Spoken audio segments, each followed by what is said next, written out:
Hello, everyone. My name is Juliana. I'm the Noriel from DENEM Brazil. Today, we're going to start our exchanges fair that's going to take place today, the 6th September, and again on the 13th September at 3 p.m. as well, Brasilia time. Here is how it's going to work. Today, it's going to be divided into blocks, each block with 3 animals, and each of the animals are going to present a bit of their exchanges program. And by the end of each block, we'll have time for questions. If you want to send questions for the presenters, for the animals, you can fill in the questions form that is in the video description. And please feel free to ask and to clarify any doubts you may have. And I hope you really like this initiative.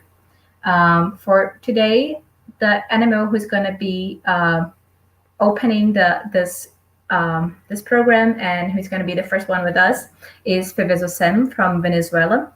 And now and the ones who are here representing them is Diego, who is their Nori, Hermes, who is their Neo, and also Maria, who is Leo from the LC from Merida.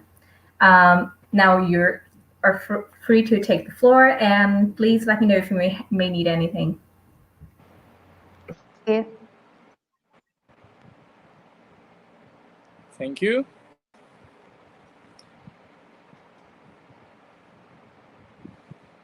Okay, well, first I have to say thank you to Juliana and Monique for this amazing opportunity to show you, to tell you about our exchange program. I don't know if you are watching our screen. But yes, we can see it. It's fine. It's perfect. Right. Thank you. So, next, please.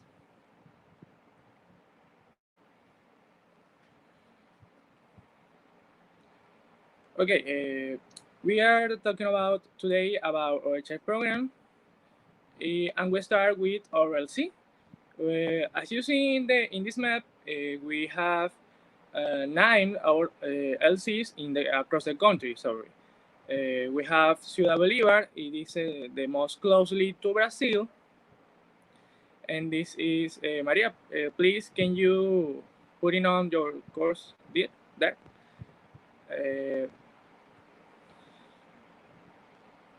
Wait. Okay. We have Caracas is the most important city of the capital of the country.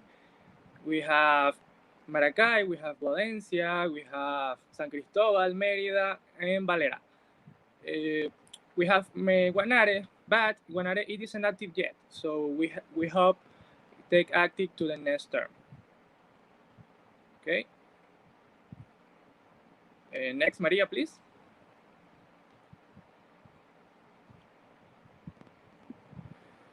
We start with Scopy, FEVESOCEM, and the professional exchange. Next, Maria, please.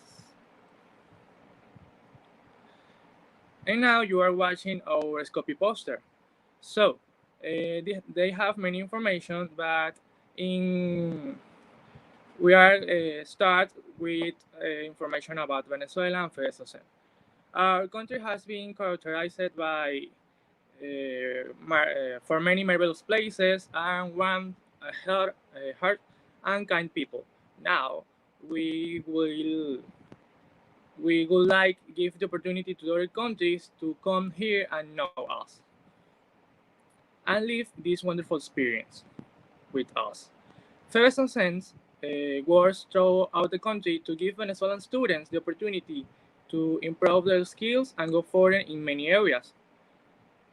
Today, we are inviting you to join our culture, enjoy all natural beauty, and the most important thing, meet our people. Venezuela and FEVESOCEM is always waiting for you. But maybe you have curiosity about what is happening here. Maybe you hear about us in the news or in the internet, and I'm pretty sure that news was about social instability or economic problems or something. And yes, we have some problems like every country in the world, but it isn't our complete reality. We, the Venezuelan peoples, are people full of love, full of kindness, and we do our best try to continue being the Venezuela we know and we sure you will love it, as we love. About academic quality, it's based on students taking action during the exchange. So they will participate in procedures in addition to receiving courses and workshops to improve their medical skills. For example, if you are as incoming are in the surgery department, you will receive workshops about suture and ultrasound techniques and others to help you to improve your knowledge about surgery. But the most important question is, what's made Venezuela different? And if you are incoming for us, you will be working as an intern. So get ready to learn and do everything. Our program is hands-on, and you will doing many things. Next, please, Maria.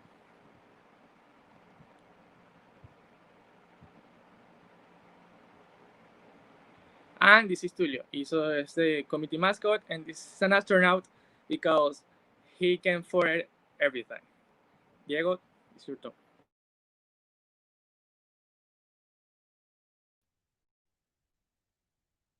Okay. Hi, everybody. My name is Diego, and I'm Nore on FEVESOCEM. It's a pleasure to be here when, well, please, Maria, the interior, please. Before that. Okay. When we talk about the available departments on the scope exchanges, we are glad to offer pediatrics, general surgery, gynecology, internal medicine, cardiology, infectious diseases,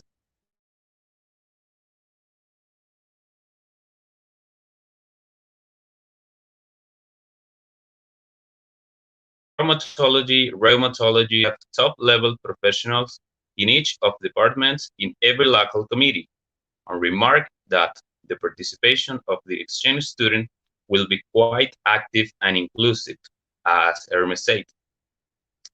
Next one, please.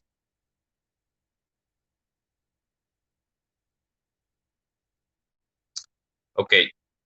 When we talk about scoring on FEVESOCEM, the Standing Committee of Research Change in Venezuela in the past few years has not been active as we would like, but in the course of this year, we are having an important participation and reactivation in every local committee associated to scoring, and that's the main reason to explain what do we focus on, right? That's why our principal focus in the type of exchange are the basic project of clinical investigation with lab work, and the duration time is 4 weeks, and the hosting will be in home students. Next one, please. All right. What's new in SCORI FEVESOCEM? Like I said before, this year has been a time of work and reactivate the research exchange in Venezuela. That's why we announced that we are in process to affiliate a Global Action Project, or GAP, as soon as possible. This GAP is related to paludism and pathologies derived from this disease. This type of research project will have place in Ciudad Guayana in the Bolívar state, that is the LC closely to Brazil. I hope that the affiliation process ends soon and successfully. We'll be proud to have incoming students promoting the research all over the world and over the Americas. The next one, please. And finally, I wanna present Laya. She is the new SCORI pet created this year. She's a smart lady and represents all the women who works and live for the science. Thank you for your attention. And warm, dark blue hugs. Well, now it's the fun part. I am Maria Leo of Merida, and I'm going to tell you about a social program. So, as said before, we Venezuelans are like, we are known because of our charisma and our warmth, and we will make you feel it. Like if you come here, you will feel part of our family. We are also like to party a lot, so if you come here, you will be able to live a nightlife with the Leo, with the Lore, with your exchange partners. Like everyone will want to make you comfortable here. Also, your family, I'm pretty sure will become your family, because your real family, because like we will make you feel warm. And yeah, well, about the tourism, as you can see in the photos, we have everything. Like we have beaches, beautiful, in Isla Margarita, Los Roques. You can visit dunes at Coro. And for example, if you come to Merida, I will make sure you will visit our cableway, which is the longest in the world. Also, you can go visit like El Salto Ángel, which is the main photo there. It's the waterfall in up, and also the highest in the world. And yeah, we have like beautiful places you will be able to visit. And the best part of it is that it won't be very expensive. Like all the tourism is very cheap for incomings. So yeah, thank you. And if you have any questions. Thank you very much, Maria, Diego, and Hermes. It was a really delightful presentation, and I think the worst part of being here this whole time is that I would want to go to everywhere that it's going to be presenting today. You're really convincing. Yeah, I'm pretty sure I will want to go too. So yeah, thank you for host us. And yeah. Thank you so much. Sorry. I was just gonna thank you for sharing with us some time and more about your exchange program, and having this patient to explain us and tell our students what can they do if they visit Venezuela. So see you in 45 minutes, I guess. Yeah, see you soon.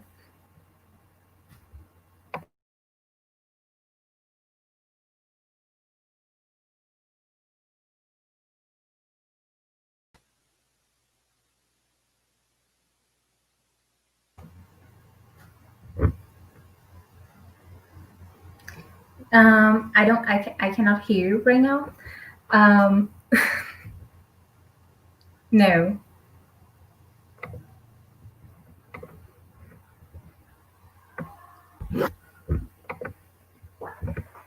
So while Oriana is leaving and coming back again to see if the mic comes back, I'm gonna present to you what's gonna happen next.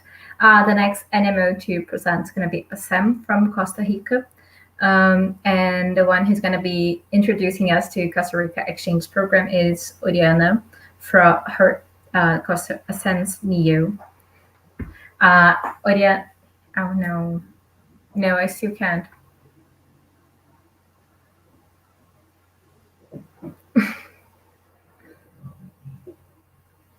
You're muted. Just now try it. No. It was working like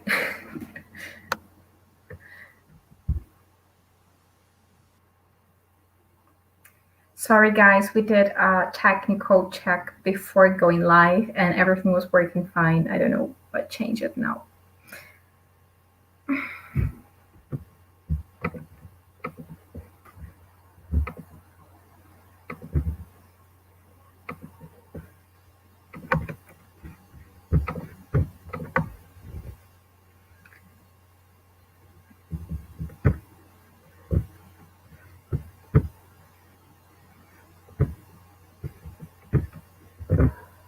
Meanwhile, if you have questions for Venezuela, you can already send them in the link for questions that is in the description of this video below. Okay, now can you hear me? Okay, yeah. Awesome. Okay. So I'll just give it the floor. Okay. I'm going to share my screen and you will tell me if it, you can see or not. Hold on. I don't know why it's...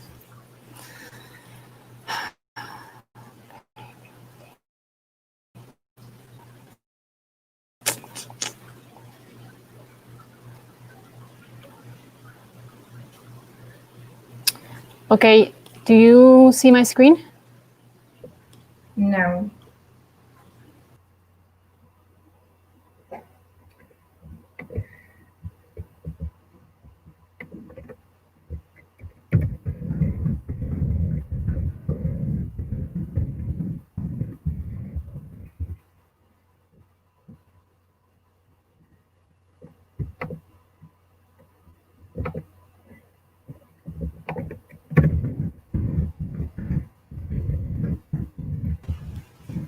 I am so sorry. Okay, let's try this again. If it doesn't work, we can like change the order and you come back after Quebec. Yes. So you have like time to work on it. Okay, it's working. Okay, it's working. Awesome. Thank you. Okay, can you see this? Yeah. Perfect. Okay, can you see this? Or not? Like Yeah. I did it like in another. Okay, awesome. Okay, so first of all, I want to say hi, everyone. I hope you're having an amazing day. My name is Oriana Brecht. I'm the NEO out of ACEM Costa Rica. Unfortunately, Maripaz Rodriguez, which is the NEO in, will not be able to be with us today, but I hope I can answer all of your questions. So first of all, I want to say thank you to DENEM Brazil to give us the opportunity to speak to you guys, to talk to you, and well, to be able to take part of this awesome initiative. Okay, so let's dig into it. We're going to talk a little bit about Costa Rica, the exchange conditions, the important deadlines that you guys will have to know about, the medical departments that are available, the cities and the hospitals, and last but not least, the national social program that we offer. So a little bit about Costa Rica. Well, Costa Rica is a country in Central America with coastlines between the Caribbean and Pacific. We're going to see a map very soon because nobody knows where we are. The size is roughly 51,000 square kilometers. To take a little bit of an idea, Brazil is 167 times bigger. So we're really, really small. We're roughly 5 million people. Our language is Spanish or Tico. It's just like, it's not a dialect. It's still Spanish, but there are some words that they use that it's not in the Spanish vocabulary. And our health system, not to brag, but it's one of the best in the world because it's universal and it's awesome. Okay, so here's the map. That's where we are. You can see Brazil from there, Venezuela, Colombia, Peru, and our frontiers are Panama, Nicaragua, and then up north, United States of America. Okay, so what does Costa Rica have to offer? We have beaches, like I said earlier. Costa Rica is between the Caribbean and the Pacific. The Caribbean is a very nice beach. I mean, you guys know it. It's a very nice beach, crystal clear water, and the Pacific is more rough, like volcanic rocks, and it has amazing waves. If you're a surfing lover, this is it for you. This is paradise. This is actual paradise. And yeah, there's a lot to choose. I mean, it's a lot of beauty. We have volcanoes. There are approximately 20 volcanoes in Costa Rica, and 5 of them are active, so you can go to the thermal water, relax, chill. You can hike, and maybe at night you can see the volcanic eruption with lava and everything. It's really nice. You have to be lucky to see it, though. Okay, so we have, Costa Rica is a giant forest. And we have a lot of waterfalls. Costa Rica has 7 different kinds of forests. The most common ones are the rainforest, the cloud forest, and the dry forest. However, like I said, there are a lot of different forests. There are a lot of different waterfalls. Like you see in the picture, the water is not like photoshopped or anything. It is really that clear, that beautiful, this celeste, and it's called the Celeste River because it goes in different parts of Costa Rica, and it leads to waterfalls and, a place where you can swim and hike, and it's really awesome. Okay, wildlife, Costa Rica is one of the 20 most biodiverse countries in the world. That's what we are famous for. There are 32 national parks and 51 wildlife refuges.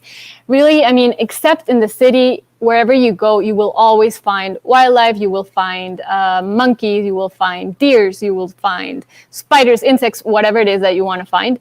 But I guess Brazil has Amazonas, so you guys know what I'm talking about. Okay, so the serious part, the exchange conditions. First of all, we have the language. So you will require a fluent level of Spanish. This is not only required by us, but for the, CCSS, it's the health system of us that puts you in a clinical clerkship. So we will require a language certificate, and normally we do host like a Skype conference call or Zoom conference call that gives us an idea on how much you guys speak. Again, don't worry about this Skype or Zoom conference call. It's just really a colleague talking to another. It's really normal person. It's just talking. We're not going to ask you medical stuff or anything, but just to know that you can actually communicate with us. And something important, the curriculum and the motivation letter that normally it's 3 or 4, you have to check that out in exchange conditions, has to be written in Spanish. So yeah, you don't have to, you not only have to speak Spanish, you have to clearly write it as well. So the required level, the student must have approved at least one of the clinical course so that you can come to us. Okay, the dress code. Normally it's formal. You can also bring white coat, scrubs, stethoscope, reflex hammer, whatever it is that you want to bring. In the hospitals, you see the medical students with formal clothing plus the white coat that distinguishes which kind of university you come from. I would use the first few days formal and then ask your supervisor or your doctor if you can come in scrubs. Normally they allow you to, but there are some departments that are better not, and they don't like it, so you have to ask. And then the duration, it's always 4 weeks, 5 days a week, 8 hours a week, and normally there's no night shifts. They're not mandatory, but again, it depends on the department. If you are in a surgery department, for example, then the night shifts are awesome. That's when you learn a lot. There's trauma, there's suturing, it's amazing to learn. And you can ask your supervisor if you want to be taking part of it. Again, it's not mandatory. You don't have to do it, but you're coming here to learn. So it would be nice. If you want to, you can. Okay, so now immunizations. These are 5 vaccines that you have to have. So one of them is measles, mumps, rubella, varicella, tetanus, pneumococcus 13 valent, hepatitis B, and influenza. And then the insurance, you will need a health insurance. The liability insurance, we do not ask for it. Normally, medical students here do not have it. It's the supervisor that does, the doctor that does, so they will respond to any actions that you do.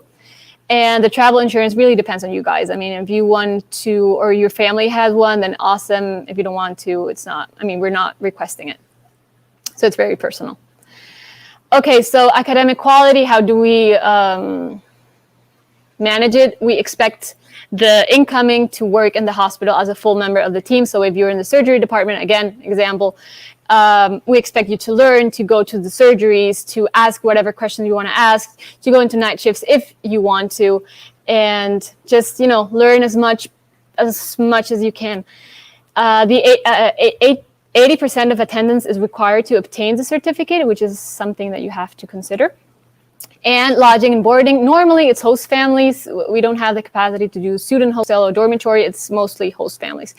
And something important that you have to keep in mind with host families is the following. So you will, there's a lot of advantages. They will pick you up from the airport at the start of the exchange, as well as leave you to the airport when you end the exchange. They will give you information about how to transport to the hospital. Normally what I do with my incomings or when I host is I go to the hospital with them the day before, or if it's the same hospital as me, then we go together. But normally I do one day before and I explain which buses they have to take, or if it's a walking distance, or if I have a car and I can lead them. But it really depends on the host family. So they will give you information about how to get to the hospital. And it's their I mean, they have to.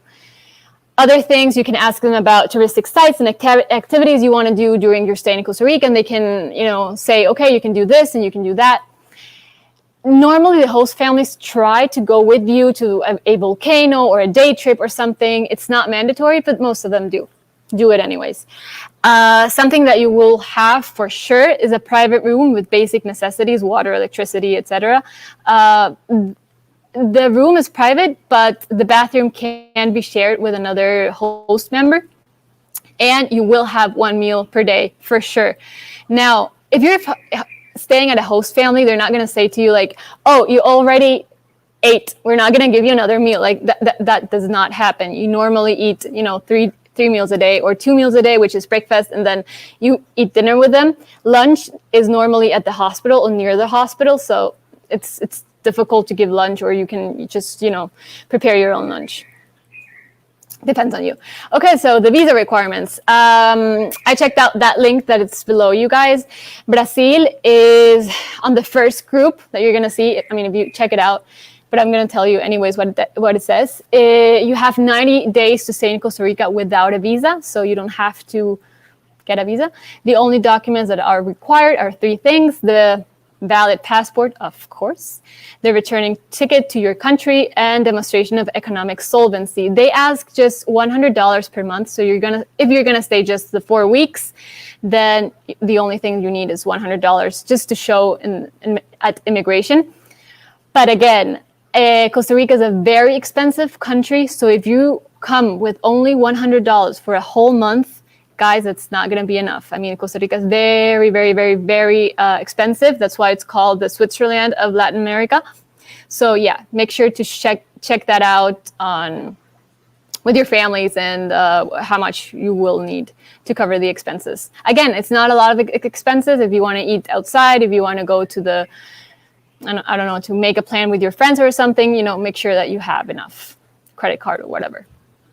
Okay, so cities and hospitals. We have different hospitals in different cities. You're going to see the map right away.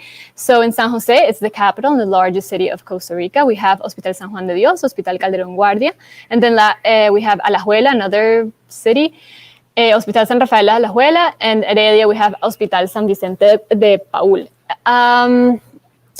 If you guys apply for a pediatric department, we do have a children's hospital. It's very difficult to get someone rotate or have a clinical clerkship in the pediatrics, in the children's hospital, but there is the possibility to do it. So keep that in mind. Okay, so here is the map where it explains, kind of explains where everything is. I don't know if you see the mouse, but we have here San Rafael de Alajuela, Heredia, and then San Jose. You can see that these two are one of the biggest hospitals in Costa Rica, and they're very close to each other. Normally, if you guys stay in a host family, I mean, you normally stay in a host family, but if you guys stay, you normally stay within this area, San Jose, San Rafael de Escazú, somewhere in between. So if you can, you can see that the distance between San Jose and San Jose hospitals, it's pretty awesome. I mean, it's with a bus, you be there in 20, 30 minutes. But if you go to San Rafael Hospital, it will take you like an hour. Depends on where you're going to stay. I mean, if you stay in between San Antonio or Alajuela, it's easy, but it will take you an hour. So take that in consideration. Maybe if you're staying in San Jose, just, maybe planning on going to a hospital in San Jose. I don't know. Okay, so important deadlines. Normally, this is very universal, but here it is. So application forms, it has to be sent 4 months. It's so hot. I'm at the beach and it's so hot. Okay, it has to be sent 4 months prior to the start of the exchange. And the card of documents has to be uploaded with the standard documents at the time you send the application form. Again, the card of documents, remember the curriculum and the motivation letter has to be written in Spanish.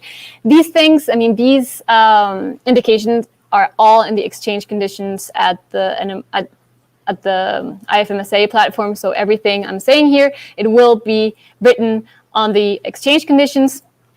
Another important fact is that the curriculum has to be with a photo of yours. That normally, there are people who put it, people who don't, but for us, it's a requirement. And okay, so the card of acceptance, we send it to you guys at least 8 weeks prior to the exchange of your start of your exchange, and the confirmation has to be sent at least 4 weeks, so 1 month prior to the exchange. You guys have 1 month an interval between the card of acceptance and the card of confirmation that you guys have to send. Otherwise, it will be canceled. And last, we have the evaluation form, which will be normally activated on the 3rd week at the IFMSA platform, which you have to, fill in because it's a requirement to get the certificate. Okay, so here are the medical departments available for you guys. Again, these are in the exchange conditions, so I'm not going to talk about them. Here they are. If you want to take a picture of them or whatever, again, they're in the exchange conditions. Okay, so our National Social Program, it's only available in January, February, July, and August. That's our 4 months because that's when a lot of students come. So it's really awesome to do a National Social Program. Normally we do one every weekend, and we do try to go everywhere, or not everywhere because it's impossible, but we do try to do 1 weekend in the Caribbean, 1 weekend in the Pacific, and then maybe a volcano kind of day trip, and then hiking in a waterfall or something, different. So yeah, the budget, I mean, normally you have to pay this apart. I mean, not within the fee. Honestly, the budget depends. I mean, the fee of this National Social Program depends on how many of you guys are, where you're going. Some places are more expensive than others, and it depends on also the month that you're going. So I really don't have any price for you yet, but you will talk about it in the upon arrival training. So here are a lot of pictures. We see, waterfall, we see surfing, we see yoga. I mean, you can do whatever it is that you want to do. Costa Rica has all the things that you want. And this photo where there are a lot of people, we do like a cultural dinner, which is awesome. So let's say you guys come from Brazil, we have Peru, we have Chile, we have Romania, whatever, Russia, whatever it is. So we host normally one dinner at the end of the exchange, and every country cooks something at their host house. So if, I don't know, you come with a lot of friends in Brazil, you say, okay, we want to do this dish, and then it's a giant table with a lot of dishes, and if the guys of Russia come, they always bring vodka, and it becomes like this giant cool party where you can eat and drink, and it's awesome. So yeah, that's it. Obrigado. And hopefully I'll see you in Costa Rica. Here are the contact information. We have the email and the social media. And well, I'll see you in 45 minutes if you have any questions that I can help you with. Yeah, that would be it. Thank you very much for sharing with us and helping us understand a bit better of your exchange program. I hope everyone is really as excited as I am about the exchange program. And we'll be back soon for the questions in 15 minutes when Rebecca is done presenting their part. So we'll be back soon. Thank you. Hello. Hello. Okay. I'm going I was just share my screen. Perfect. So now Ihong and Juliet are going to present about Quebec Exchange Program. And when we're done, we're going to go for questions. And please, if you have any questions so far, don't forget to fill the questions form in the description of the video. And I'll leave it to you. Perfect.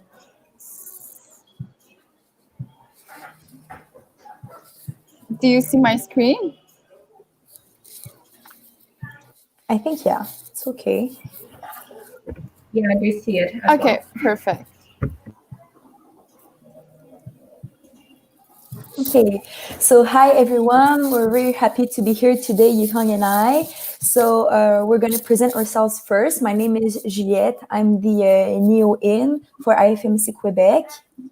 And my name is Yihong. I'm the neo-out from IFMSA-Québec. So our little presentation today is to show you how our exchange program works and how wonderful the province of Quebec is.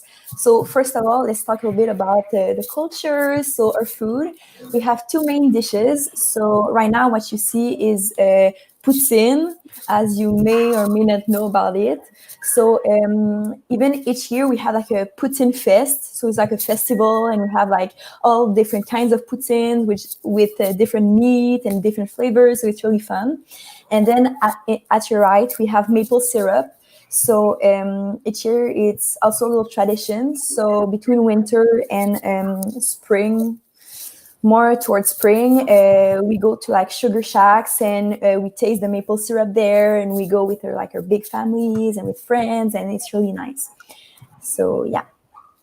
Then here are little pictures of cities that we find here in Quebec. So at your left, those are both pictures of Montreal. So in your left upper corner, we have the view from the Observatory of Montreal. So we see downtown Montreal with all the buildings and beautiful flowers.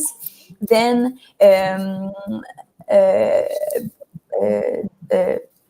down, comment on dit Young en dessous? La photo fall? Yeah, mais en dessous. Okay, so we have like Below. beautiful colors of fall with like orange, yellow, red, and we also see Montreal Park with the mountain. So it's in the city of Montreal, so it's really beautiful to see. Then at your right, we see the Frontenac Castle, which is in Quebec City, and it's a major touristic spot in Quebec.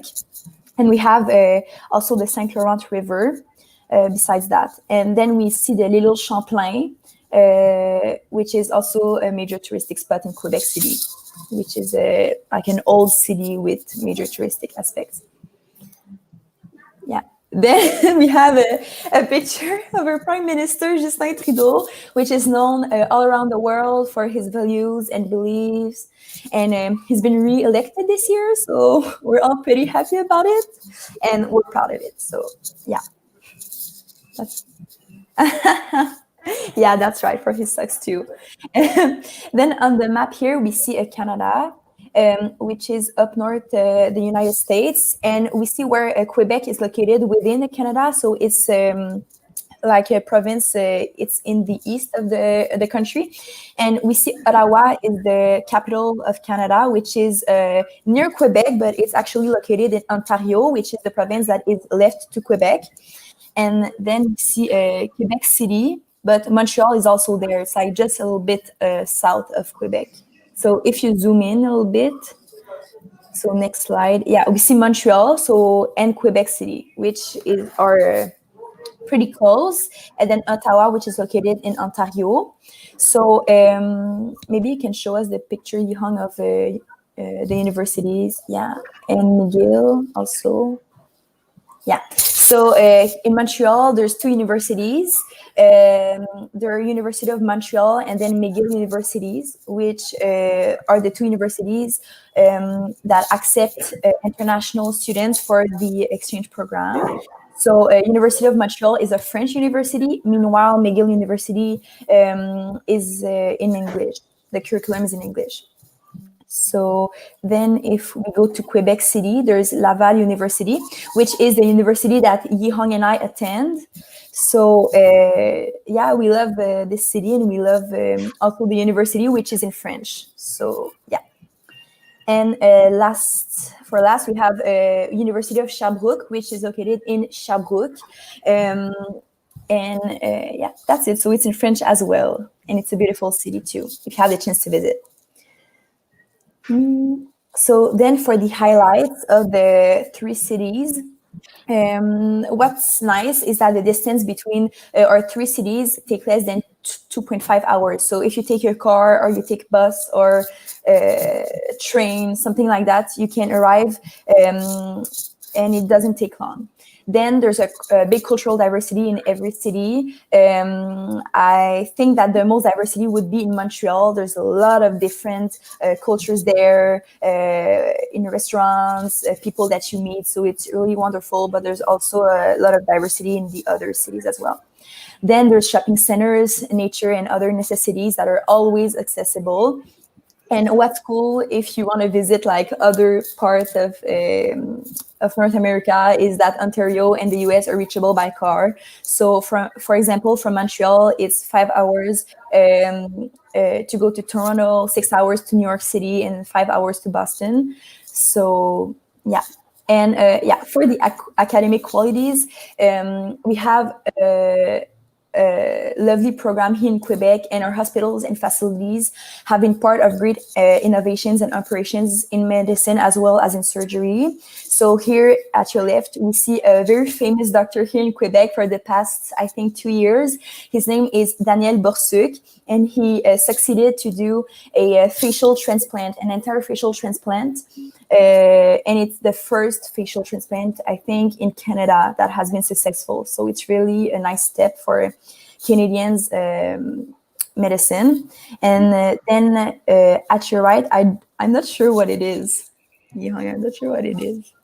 I'm not sure either. Is it like PCR? I'm not sure. I think it's PCR. Looks like PCR. Yeah, but we have great experts here in Canada, and yeah, so we're very proud of that. Sorry for the sound. Perfect. Great.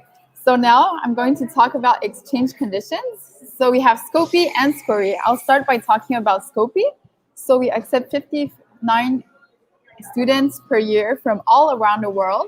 And we only accept students from last year or second last year of medicine, depending on the university. And for here, French is mandatory except for McGill University, where the spots are limited. So French is mandatory in these 3 other universities because Quebec is a French-speaking province. The official language of Quebec is French, whereas in Canada, the official languages are French and English. But yeah, in Quebec, it's French. We always speak French. And exchange students are treated like interns. They do rotations as if they were a local student. So we really treat you guys as if you were one of us. And that's the reason why you have to be in the last year or second last year, because you do everything. And it's not just an observation exchange. And so now I'm going to talk about Skori. We accept a total of 30 students per year. And French is an asset, but it's not mandatory. Whereas for Skopje, French is mandatory except for McGill. And we expect perfect attendance and professionalism. So now I'm going to talk about exchanges by university. So for McGill, we have English contracts available because it's an English-speaking university. It's in Montreal. And contracts are available all year long. And after we have U de Montréal, which is University of Montreal, we only have French contracts, and contracts are also available all year long. And we have University of Sherbrooke, where it's French contracts only, and the contracts are only available during the summer, so in July and in August only. And then for the last one, we have University of Laval. It's a university where Juliette and we go to. And it's only French contracts also. We go to school in French and we learn in French. And the hospitals also, they all speak in French. So that's the reason why you really have to know French if you want to go to these universities. And also contracts are available only in July and in August, so only in summer. And so now I'm gonna talk about the social program. So our social program includes alcohol, of course, but we have much more than only just alcohols. So we have cities, mountains. There's so many beautiful mountains where we can hike. And we also have forests, beaches, valleys, the countryside, and we also have natural parks, outdoor activities, festivals and shows with international artists, cultural activities. Of course, we cannot forget the NFDP, which is the National Food and Drink Party. And we also have tours, pub crawls, terraces, restaurants, picnics, sports fields. So now I'm gonna show you some pictures. So on the left, we have Chute Montmorency, which is in Quebec City. It's where Juliette and I study. It's super beautiful. There are amazing waterfalls. Yeah, and it's about, like, if I may add, 15 minutes in car from the university. Yeah, it's super close and it's super pretty. And also, you can also do Via Ferrata at the Chute Montmorency, so you can climb the mountains. And there's also Arbre en Arbre, like Arbraska, tree by tree. I don't know how is it called, but you can climb in the trees. It's super fun. And then on the right, you have Mont Tremblant. It's really cute. You can see the buildings are all super colorful. It's like a small, tiny village. There are a lot of restaurants and there are a lot of shops, and you can climb mountains. And also in winter, it's super perfect for skiing. And then you have Le Rocher Percé. This is on the countryside. It's in Gaspésie. And so it's at 7 hours of car ride from Montreal, but it's super beautiful and it's worth to go there. And we have a lot of beautiful outdoor activities, such as hiking on the right, and you have also kayak and paddleboard on the left. And we also have, of course, festival and shows with international artists and cultural activities. So here we have Jay Duton. He's an animator in Quebec. He's super popular and all Quebecers love him. And here are some amazing terraces where you can eat. It's a super cool ambience. And of course, this picture was taken before COVID. And also we have amazing food trucks, and there are a lot of people. It's super fun, and the whole Montreal is there. It's amazing. And of course, we cannot forget Osheaga, where international artists come here. You can, if you know an artist, you name it, and he probably came to Osheaga because it's a huge Montreal festival. And of course, we have NFDP, and at the right here, you can see the Chateau Frontenac, which is Quebec City's emblem. There's a castle here. It's the Castle Frontenac, and it's super great to sit here. It's called the Plaine d'Abraham, and it's a perfect view for picnicking. And on the left here, it's at the backyard of Vestibière, where you can just sit with your feet in the water and drink a beer or eat food. It's super cool. It's a really great ambience here. And now I'm going to talk about a little bit about the healthcare system. So it's free and universal. And we have a public system and a private system. Usually people go to the public system, but if you really want services really quickly, you can go to the private system, but the private system costs money. And also we have many types of hospitals. So we have teaching hospitals, such as the Chile that I'll show you guys later, the clinics and the family medicine units. And so here's the Chile.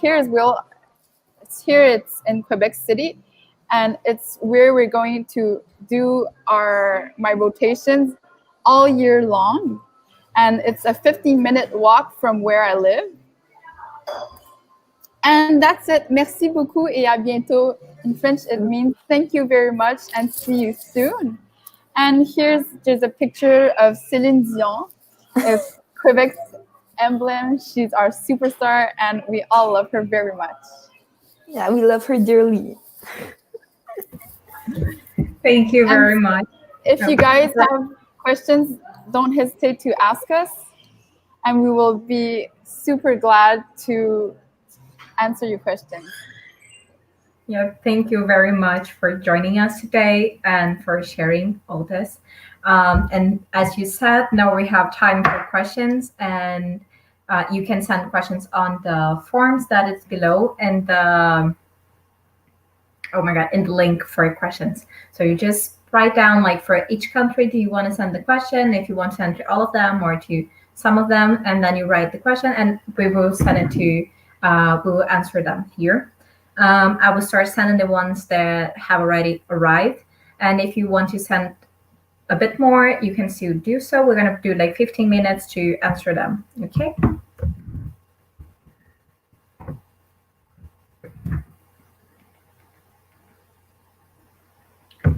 So I'm just gonna, Yagu's gonna put the question in the video so you know exactly what are they answering to.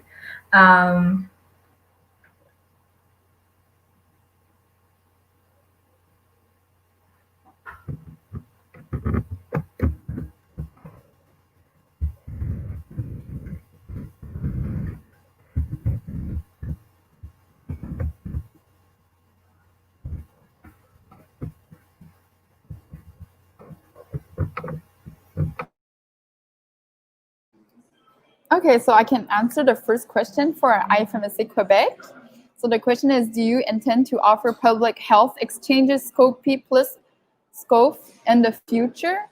So for now, we don't have SCOPE and SCOPE exchanges, and we're not planning yet. We didn't talk about it in our NMO, but Juliet and I, we think that it's really pertinent, that it's really interesting, it's really a great idea. And we'll definitely talk about it to our VPX, our lovely VPX, which is Rafaela. And we will talk about it to all our team about this great idea. And yeah, I think that it will be a great idea, but for now, we're not planning on offering public health exchanges.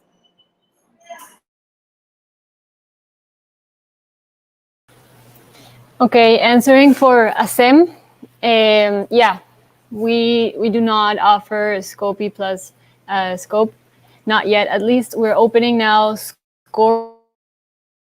It's active operating, but we're not, yeah, it's in the future, but it's not yet in the process. But it would be nice. Well, same for FEVESOCEM. Or SCOPE exchange are in public health, but we don't have a SCOPE plus SCAF right now, and we haven't talked about in our NMO, but we can, like, it's a good option, so we can plan on it. That could be a nice plan for future, and if you're going to offer a fix in future, it will be, I think we know already that we would have students interested in applying for your programs. The next question is for IFMSA-Québec, and the students want to know, like, for SCORE program, do you only accept students in the last 2 years of university as well, or the exchange condition is different?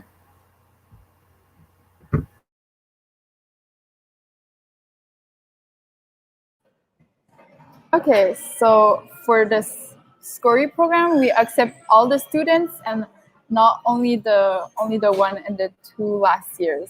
So it's only our SCOPE programs where we accept these students on the 2 last years, because they do everything as what an intern would do.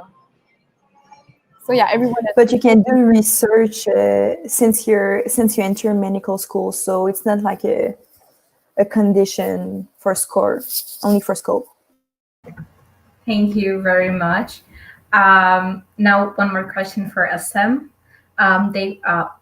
Which is exactly the level of Spanish required? Do they have to, like, is there a specific certificate they gotta have, or just like having an official certificate for a determined level, or does it have to be official, or can it be like just, oh, I did this course, and then you can prove you know Spanish by the interview? Okay, so it does not have to be, I talked to my knowing, it does not have to be official. What we want is that you guys understand and can communicate with your patients. That's why we're doing a Skype conference call. I mean, if you have a language certificate, it doesn't have to be from an organization with B1, B2, C1. Obviously, if you have it, awesome. But if you don't, you can always say, okay, let's talk about the Skype conference. I took this course in at school or something, and we can work something out. But yeah, the importance is that you get the patients, because the patients here normally do not talk English. I mean, the doctors do, but the patients don't, because it's a public health system. So it's very difficult to communicate with English. So yeah. That's it. Thank you very much. And now another question for everyone. Do you accept graduated students, like some anime, do you accept graduation students like till 6 months after they did graduate? Yeah, I can answer first. For FEVESOCEM, we accept students with 6 months after they receive their degree.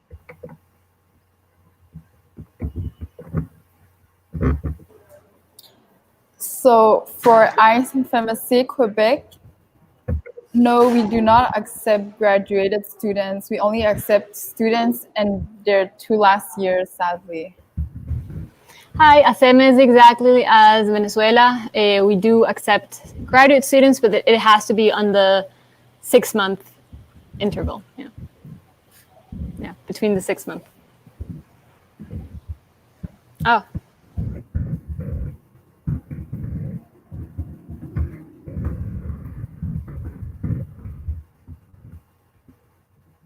Now, question for FEVESOCEM. Do students need to have a language certificate, and do the documents need to be in English or in Spanish? Well, right now we are like in our exchange conditions. We don't have that requirement, but we're thinking about it because as Costa Rica, you will need a Spanish level to communicate with patients and maybe with some doctors. Like your host and your Leo probably will speak English, but yeah, some doctors and some patients won't. And yeah, the documents, I think they must be in Spanish. I'm not pretty sure, but yeah, probably you will need it in Spanish. And now one more question for Quebec. For the programs where French is required, do they need like an official language certificate, or can they do an interview as well, or not official certificate? Yeah, no, we're not asking for an official certificate. Just like proof you can, like that you just have to prove that you will be able to communicate with patients, to understand them and to talk. Okay, perfect. And ACEM has already said that they do interviews, but for Quebec, do you do interviews as well, or do you just need the certificate, or you only accept the official certificate? So for Quebec, yeah, we ask for a certificate. I don't quite remember which one do we ask for, but it will be written on the page of IFMSA-Québec in the database. But yeah, there are many certificates that we accept. And as a last resort, we can accept an interview with the Leo via Skype, but it's really better to have an official certificate.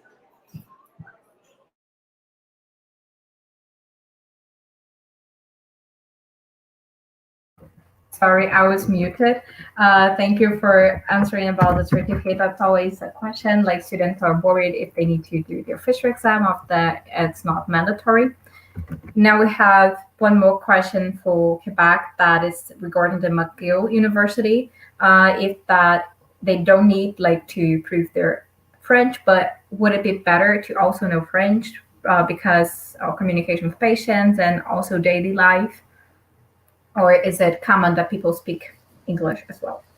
Yeah, I can answer that. So in McGill, like the curriculum is in English. So all the teachers, the doctors, they speak English to their students, but not always to their patients. So you know that in Quebec, like I think the majority of people speaks French or is bilingual. It's pretty rare that it's pretty common, but there's not a lot of people that only speaks English. So I think that, yeah, if you want, you can learn French if you go to McGill and have some fun speaking French. But yeah, that's it.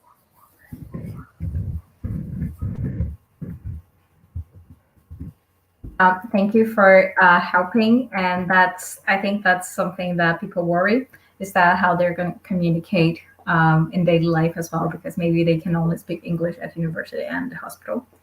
And now that's another question for everyone. That will be, what are the best months for exchanges in your NMO? Can be like a personal opinion, or just say like, this month you have more incoming, so it's better for social program, or this month is better because hostel practice are better. I don't know, maybe just your impression on what month would you rather do.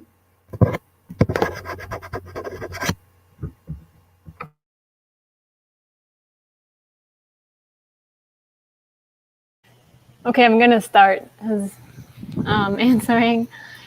So, like I said, the National Social Program normally is in January, February, July, and August. Those are the busiest months, and it's nice. I mean, if you guys love a big group and have, make a lot of friends and everything, it's really nice. Normally, January and February, it's well, these 4 months are, I mean, Costa Rica has a very nice climate, weather, I mean, so it really isn't never a bad time. Maybe July and August, it's a little bit more rainy. And January and February, there's a lot of sun and there's a lot of wind. So if you're at the beach, you don't feel like there's this, so it's not so hot, because you have the wind backing you up, kind of. I don't know if that makes any sense, but it does. So yeah, my favorite months are definitely like January, February. So yeah. You can come whenever. We just don't accept in December. That's the only month that we don't accept.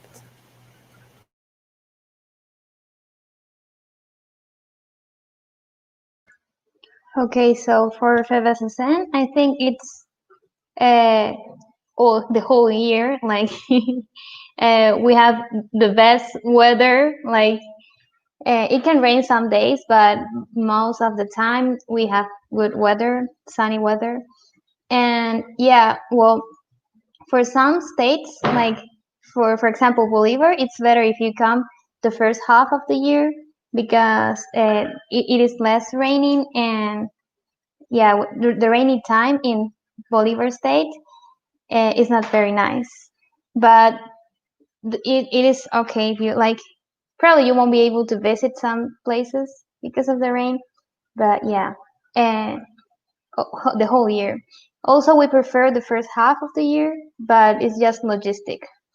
We like the social program is able the whole year, and yeah, as I said before, we are happy to we are happy that you come here, and we will take you visit stuff, even though if we're busy or something. In our opinion, if I can answer for IFMSA-Québec, we think that the best moment to come for an exchange would be during summer, because of like all the public events like festivals, terraces, restaurants, meeting people. There's also a lot more incomings that come during summer.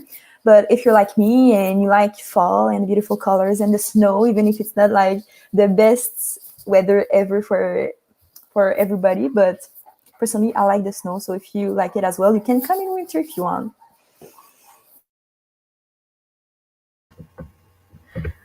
Thank you very much. Yeah, I think many people would like to, for us Brazilians, not that often that we get to know snow. So for some of us, would be like a first experience. And we're more used to the sunny weather and to have better days. At least for myself, I live in a city. I live in Rio, and it's really common that we have sunny days, and we're not used to having rainy or anything. I would like to now to wrap up and to thank you all for your patience, your time, and for joining us today and sharing a bit of your exchanges program. I'm sure it will help us a lot when we when our outgoings are choosing where they want to go, and to balance the points and to help them make their decision. And I would also give you some time if you want to say anything else, or just to say goodbye, final words. Well, thank you too, Juliana. You say Brazilians like snow, and I am from Merida, and we have snow here, so you can choose Merida if you want to. Yeah, and yeah, thank you all. And I really spent a nice time hearing about Quebec and Costa Rica. I would love to visit you, like surely I, yeah, and yeah, well, thank you too. Bye. Well, thank you, DENEM Brazil, for giving this awesome opportunity to talk to you guys, to talk to all the students. Again, if you have any questions, do not hesitate to ask. We're always available for you guys. And well, thank you. This was a lovely morning for me, or afternoon. I don't know how you guys are over there, but It's it was really nice. And you're always welcome in Costa Rica, any one of you. And yeah, it was nice meeting you all. Thank you so much, everyone. It was a pleasure joining you guys. We love talking to you guys about our beautiful province, Quebec. And also, I loved hearing you guys talk about the exchanges in your countries. And thank you so much, Juliana, for organizing all this. And we really hope to see you in our beautiful province here.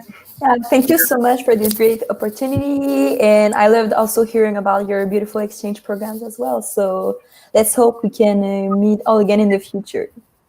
Yeah, hope everything's back again in the future.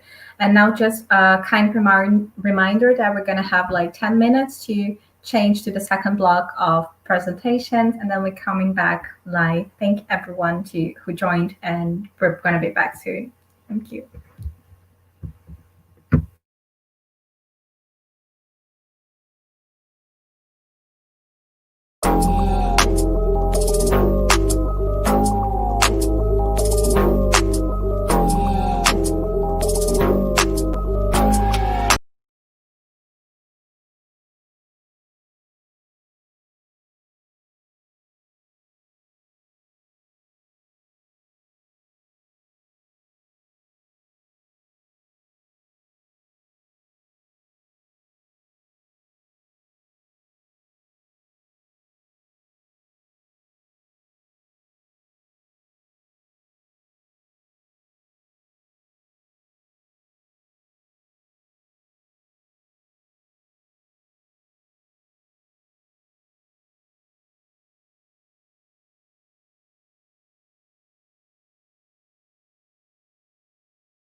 Hello guys, we're back now with our exchange fair. And now we have 3 more countries, which is first Ecuador, and then Trinidad and Tobago, and for the least, Chile. And I'm sorry for the sound. And we will start with Ecuador. And also, don't forget that in the link here in the YouTube, you have the link for questions, so you can always send questions there during the whole time. So I leave you to the guys from Ecuador. Okay, hello everyone. My name is Jose El Juri. I'm the NEO out for AEMPPI Ecuador, and I'm very glad to be here. This is a great opportunity to expand the relationship between our countries, and it's a great opportunity in general so that your students can see what Ecuador has to offer and how great it is, how great our exchange program is. Hi everyone, my name is Brad Cueva. I'm from IMP Ecuador. I'm assistant for National Social Program, and I'm so glad to be here. So here we go, Jose. Okay, give me a second so I can find the PowerPoint presentation.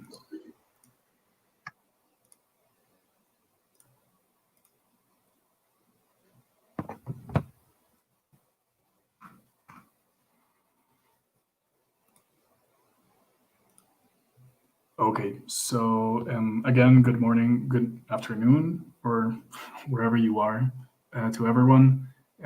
We're very glad we're about to present what we use as a promotional material inside our NMOs, what we show everyone, what Ecuador is about. So 3 worlds, 3 weekends. This is the name that we use for our national social program. But for this, we would love to show it to all of you because it really represents what Ecuador is all about, and especially what the social program is all about, which Brad will be talking about a little bit later. Okay. So first up, we're gonna present a little bit of our poster fair. We chose this because it's a great way to represent exactly what we're talking about, what we have over here. So what do we offer here in our exchange program? First off, we have 20 local committees around the entire country, literally everywhere in the entire country. So it's very varied with the cities and the places you want to go to. There's a lot of places you can choose from. It's important to know that we are located in South America. We also have home to the Galapagos Islands, and we only have 2 seasons. I think we'll talk about a little bit more about this later. And winter and summer, there's not a lot of difference here because we're located in the middle of the world. So yeah, we have also a big monument to it in the middle of the world where you can balance an egg on a nail, as most of you should have seen the video from that does it. It's important for us that the students have passed the subject related to the departments that they want to do their exchange in. And we do this because we want to offer good academic quality. As a hosting country, we don't want the students to be lost in their departments. We want them to know at least what's going on a little bit. We are speaking about our hospitals. We have LCs available in 9 different cities in the Andean and Pacific coastal regions. So this is what I was talking about a little bit earlier.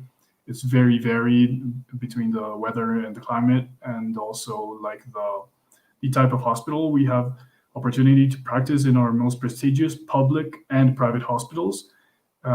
Ecuador is very divided in that because we have a big part of our hospitals and our hospitals are public and have a lot of people, and then also we have a lot of very important and very prestigious private hospitals, which offer very different kinds of exchanges in the medical field. We also accept graduated students, but they must be enrolled in the university by the time they send their AFs, which translates to maximum like a year after their graduation. If they send the AF just before they graduate, they can be here like the entire next period. Yeah, our exchanges last 4 weeks in 5 days per week, 6 hours a day. This varies a little bit between the LCs, but one thing that's important, the student must complete a minimum of 90 hours to receive their certificate, so that's pretty important. We also require a basic level of Spanish. We do this because here there's a lot of people, especially in the hospital, that are bilingual, but not all of them. And at best, their English is kind of not that good. So it becomes really hard for someone that doesn't know anything about Spanish and to communicate not only with the people inside the hospital, but also with like the people around the city and like the places where you go buy food, the places where you go for tourism, the normal people that are not engaged with medical field do not know, most of them do not know English at all or very little. So it's very hard to communicate with the local population without knowing a little bit at least of Spanish. So we encourage our incomings to know that. Yeah, and then, well, I'm not going to talk about right now about the social program because Brad's going to take over that. And the academic quality is something that we wanted to share with. Our animals are always looking to improve the academic quality, and here in Ecuador, we have prepared every LCs so that the LEOs can give excellent UATs, and they're required by us, and they're mandatory in each city to do for every incoming, not only in the summer months. So be sure that your students are going to have a good UAT and be prepared for their exchange. We also promote and actually make it mandatory that the students, the incomings, use the handbook and the logbook. Oh, sorry. Yep. So a little bit about our outgoings. They also excel at what they do. We have a very rigorous selection process to choose them. We only select students from some kind of, we only select students that are on their third year of their medical practices, because that way they can at least know a little bit about what is going on, and they're not completely lost in the department when they go to do the studies. And also all our LCs are required to do to give a PDT of their students, of their outgoings before they go. And yeah, why should you come here to Ecuador? It's very simple. If you want to improve your skills on the medical care, Ecuador is an amazing place. We have very little regulation by the government on what students can and cannot do. So basically we can do anything. Me, myself, I haven't even graduated yet, and I've helped with major surgeries, like major surgeries of the abdominal area. I haven't even, when I did it, I hadn't even taken surgery yet in my school. So that's kind of something you can take advantage of. And it's something you can better your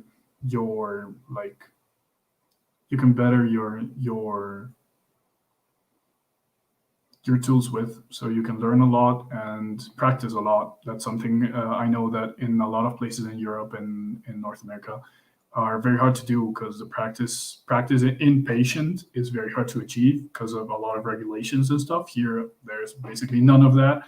You can, if you can and you know how to do it, or have like studied it, you can ask an intern or a resident, which they're all very kind, and they will help you do it and show you how to do it. And then 2 or 3 times you can be doing any kind of procedure. Most of we draw arterial blood. We help doing diabetic foot curations on our 4th year or 5th year. So yeah, it's very varied, and it's a great opportunity for your student, for you to better your tools and what you know about medicine. And yeah, that's a little bit about, that's most of the things I have to say. Obviously, our academic quality is great because of this. We try to choose tutors that speak English. And we also have obviously a little bit some LCs that don't have tutors that speak English. And so we designate students that speak Spanish, good Spanish, to those LCs. And the ones that don't speak great Spanish, we destine to the students that come from countries that don't speak Spanish a lot. So they have the opportunity to have better tutors that communicate better with their students. And yeah, so Brad now is going to talk to you a little bit about our social program, which is something you must be very interested about hearing, because Ecuador, that's one of the most beautiful things about our country. We have everything from coast to mountains to jungles to the Galapagos, which are unique. And it's a place you should you will very much love if you come. So go ahead, Brad. Yep. Yeah, can you share the next slide, please? Yeah, of course.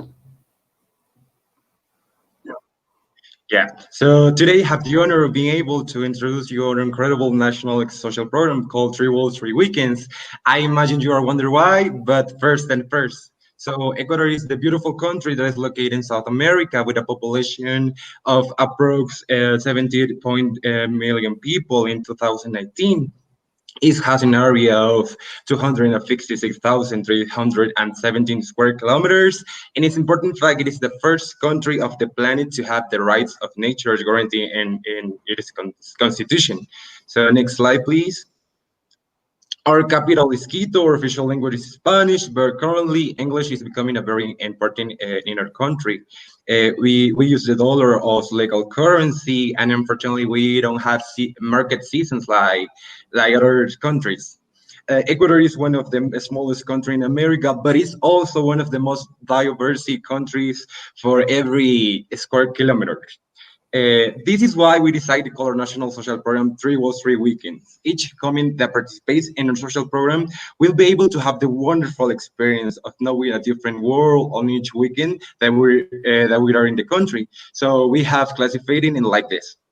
The coast is the city of Manta or Guayaquil, the highland, the city of Baños, Tungurahua, Quito or Chimborazo Volcano, the south of Ecuador in the city of Loja, one of the cities where art is the most represented. The incomings, we also be able to visit the Vilcabamba Valley, where many the oldest people in the country live.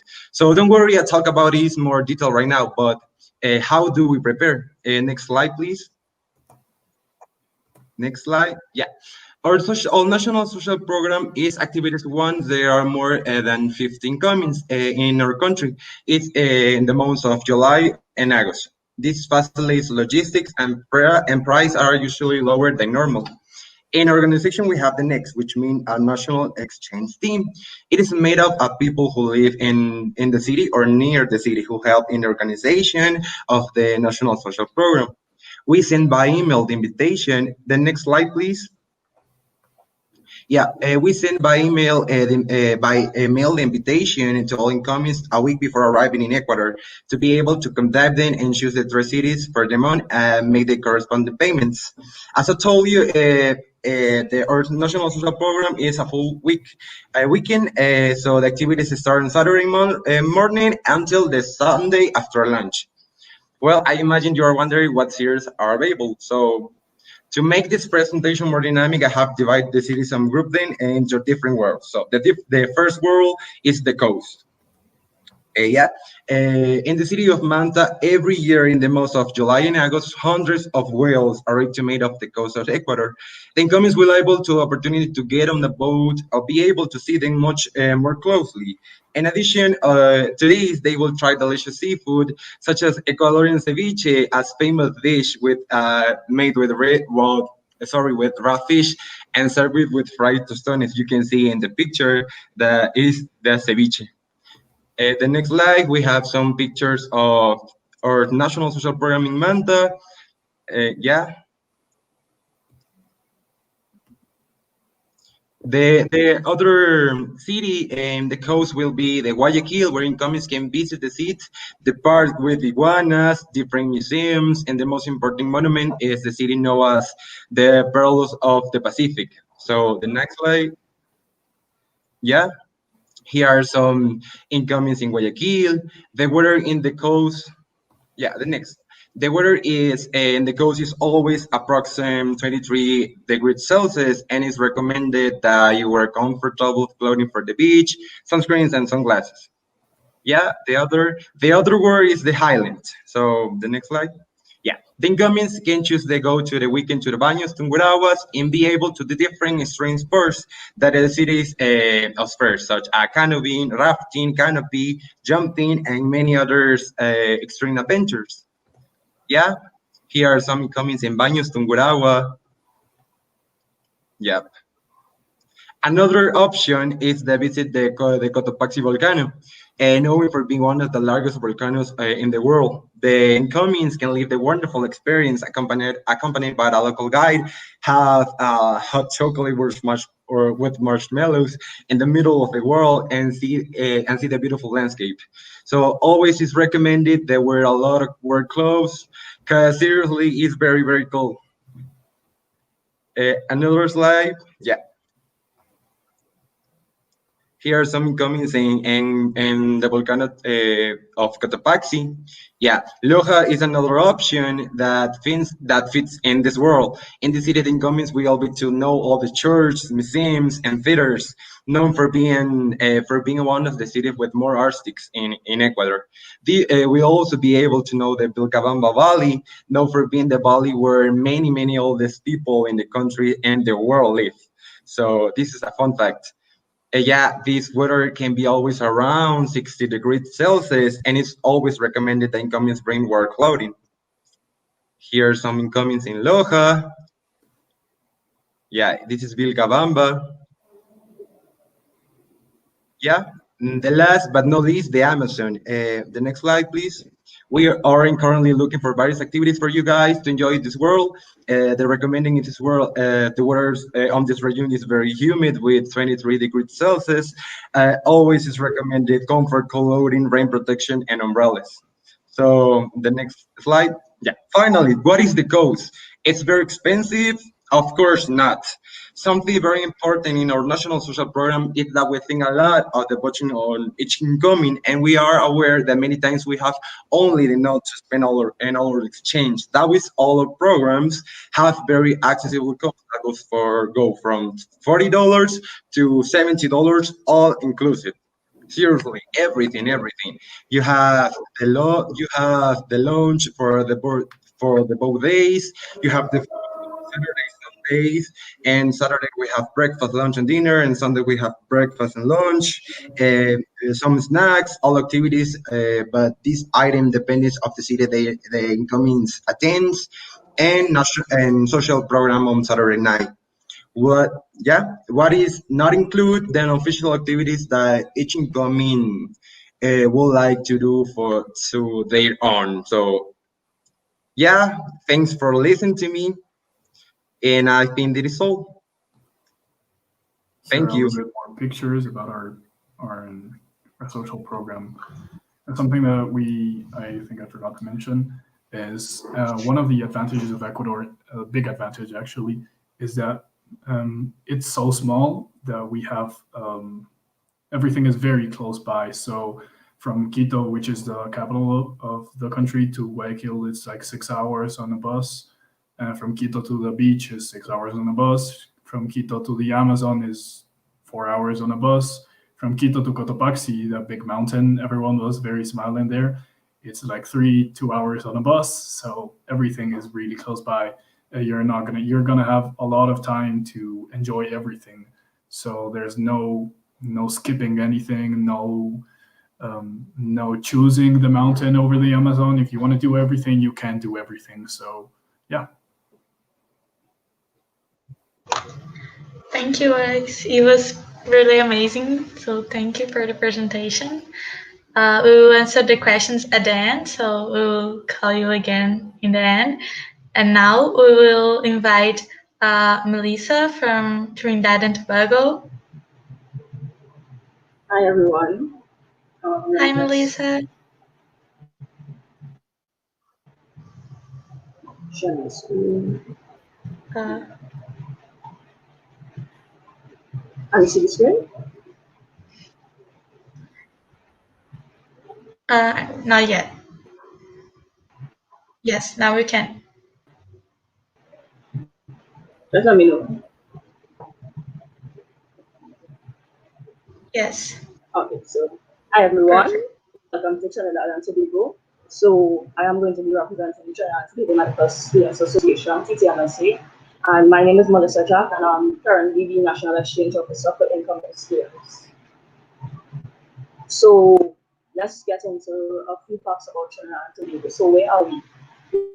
We are located a few miles off from Venezuela. If you look at the pictures that you're going to see there, we're the southernmost Caribbean island, and we are Twin Island Republic. So the bigger island that you see here is Trinidad, and the smaller one to the top would be Tobago. So about our people, we are very much culturally diverse. We have many cultures, many backgrounds, many ethnicities present within Trinidad and Tobago. We're most commonly seen as a melting pot of cultures, ideas, where the people, we are a very energetic and happy people. So if you come to our small island, you will have a lot of fun. In terms of our weather, we have two seasons, a dry season and a wet season, but don't be confused by that. You can expect one of the following on each day: rain or sun. Sometimes you might actually get both at the same time. So just to get into a bit about our healthcare system, right? So our healthcare system is operated on a two-tier system. We have our public healthcare system as well as our private healthcare system. The public healthcare system is free for everyone, accessible to everyone in the public, and this is where we mainly do our education. And there's also the private system that is a little expensive, and but also works for our citizens. So getting to where we study at the Mount Hope campus of the University of the West Indies, and we enjoy 5 years. It's basically split into two. So we have our basic health sciences that we don't really go into the hospitals. In our first 3 years, we study everything systems based on how everything would look when it's normal. So that's our first 3 years, and where we'll be accepting exchange students will be in our paraclinical years, where students have the ability to go into the hospitals and experience everything firsthand. So once you come in, we accept anyone that is in their clinical years, but we know that some countries have longer years, but they start clinical years earlier.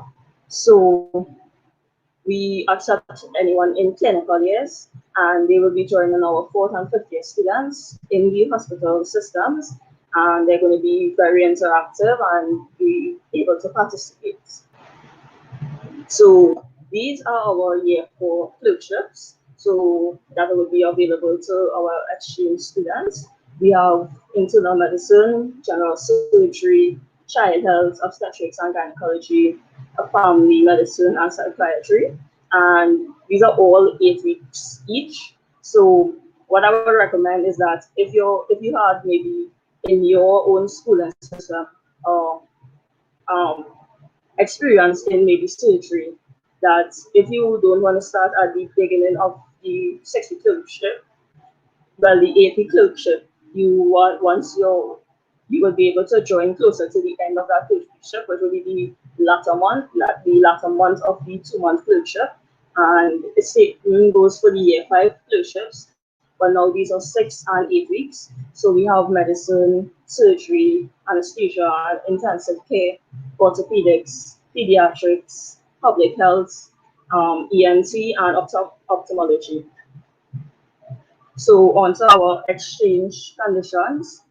So within Trinidad and Tobago, everyone speaks English. English is our dominant language. You will find persons being able to speak different languages based on where they came from based on their schooling and whatnot, but our primary language is English. So that is one of our conditions, so that we'll be able to interact with our professors, our tutors, and the patients. And in the hospital system, you will have to be dressed formally. And if you do have white coats, lab coats, and whatnot, you're encouraged to bring it, because that's how they distinguish us as students on the hospitals. And you generally should have your regular immunizations that would allow you to actually partake in the hospital system. Our boarding and lodging is done entirely through host families. And well, our people are very kind, very helpful, so that wouldn't even be a problem for you. You'll be able to interact with your host family very well. And we do provide one meal a day as is customary. But as I said, with host families, it's not going to be a problem. They're not going to just say, well, you reach your one meal limit for the day. You're going to get really nice people. Like if you end up staying like by me or someone else, you get everything to eat. Visa requirements, as you can see, for the first 90 days of stay, Brazilian students don't need visas. And you can check our exchange conditions to see all the visa requirements. The link is in there. So you're probably wondering now about our academic quality, and we're just going to get into that.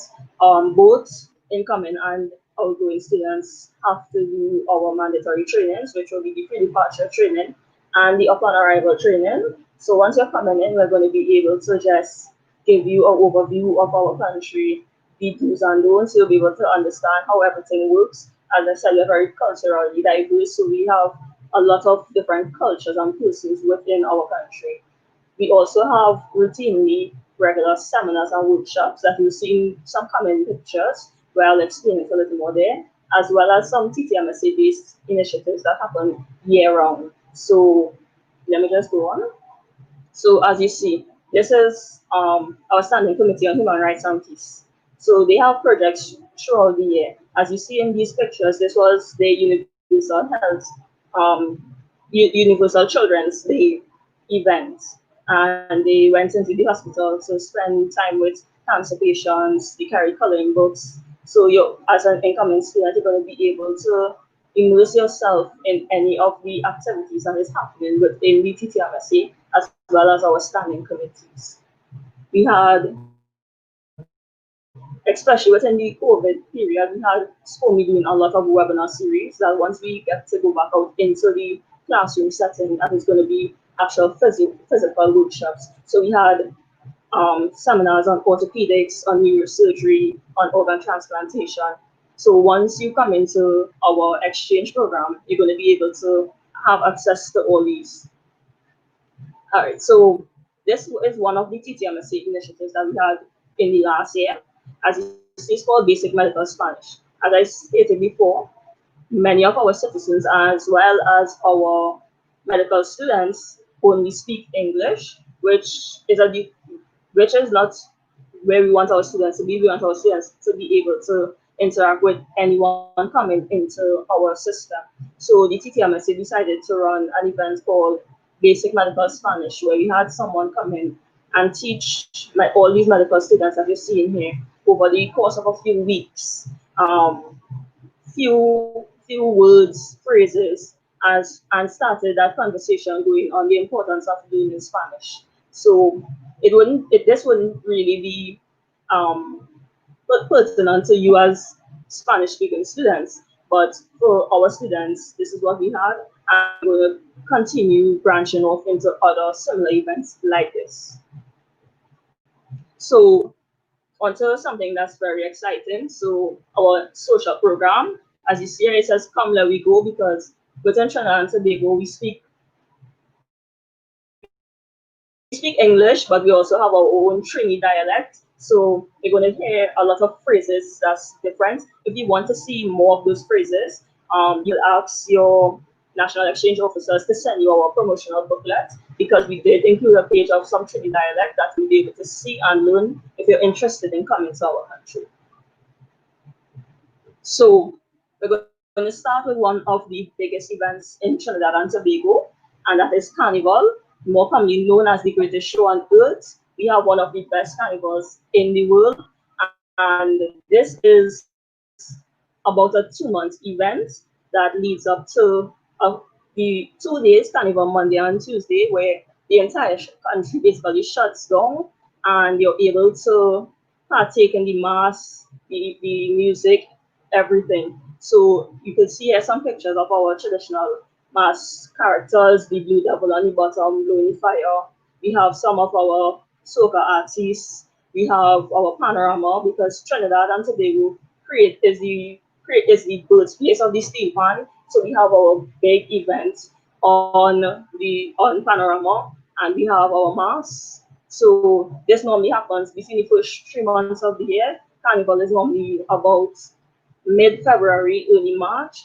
So if you want to experience this whole cultural event, the best time to come and exchange will be within the first 3 months, January, February, and most of the times it's done by mid-March. So we have some other events and programs, social programs that we have. So on the top here, you see one of our mud volcano pools. So we have persons that go and they visit the mud volcano sites, and then they enjoy themselves in the relaxing mud volcano pools, the mud pools. That's good for the skin or whatnot. And if you look right at the bottom of that, we have no shortage of places to hike and just places to explore. We have down the islands, which is a few islands off the coast of Trinidad and Tobago, that you take a boat and you go down there. You can spend the whole day there if you want. We have turtle watching, and we're an island. We have no shortage of beaches, and we have not one but 2 islands to explore. And if you look at the bottom there, you would see where the boat and all these persons, you see this is the Island Pool. So this is one of the events that we hope to do on a national social program, because you'll be able to take everyone from Trinidad to Tobago for maybe a day and go on the boats and go out into the ocean. If you look, you would see a darker blue. That is actually the ocean, and the persons here are actually in the middle of the ocean. You take a boat and you go. The boat goes for about 20 minutes, half an hour or so, for you to reach in the middle of the ocean. And you can actually stand up right in the middle of the ocean and bathe in that lighter blue area there. This is just a picture of some of our foods that you'll be able to experience here in Trinidad and Tobago. We have crab and dumpling, we have coconut. You just go by a vendor on the side of this road, because that coconut open for you, and you're able to drink that coconut water right there. We have snow cone, we are a tropical island, we have a lot of fruits, and we make chow out of anything. And they can shark everything. Anything is possible once you come to exchange with us. So this brings me to the end. And if you're interested in seeing any more of it, you could contact us at any of these sites. So Facebook, Scopy TTMSA. On Instagram, we're at scopy.ttmsa. And if you want to send us an email, we're at exchanges@ttmsa.org.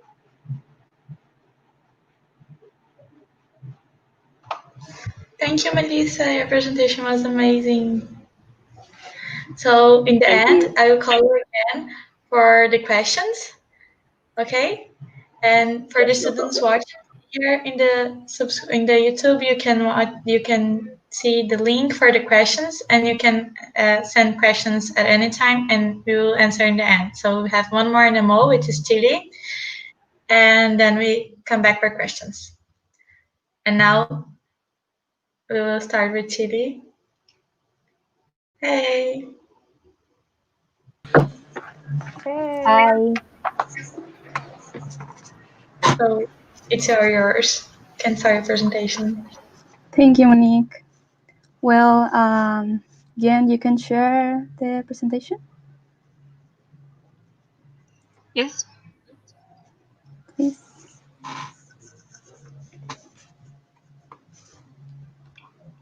Can you see it? Yes. Yes. Well, hi everyone. I hope you all are very well. I would like to thank Juliana and Monique for this opportunity. Well, we are the last one today, so first of all, we are introduce ourselves. We are the security team of IFMSA-Chile. We have Eugenio Sangüesa, that is our NORE out. I am Carla Navia, the NORE in, and Jennifer Mora is our exchange support division. We have two, Pampi and Rosita, that are our assistants, and Franny Victoria, that are local officers who help us for this presentation. To continue, we'll show you a little bit about our country and then about our Scopia and SCORI exchange program. The next one. First of all, for start, I'm going to tell you a little bit about Chile. To place ourselves on the map, Chile is in South America, and it is this long and narrow strip of land. Because of its topography and its length, Chile has a great variety of climates, from barren in the north, Mediterranean in the central region, temperate rainy on the south, and we have the polar ice to the Antarctica. So, in our country, you can find from a sunny beach day on the north to a cold, snowy day on the extreme south. Chilean people are very kind, careful, and attentive. They commonly speak Spanish, but our exchanges have tutors who speak English, and most of the young people in medicine know how to speak English too, so you can communicate easily with us.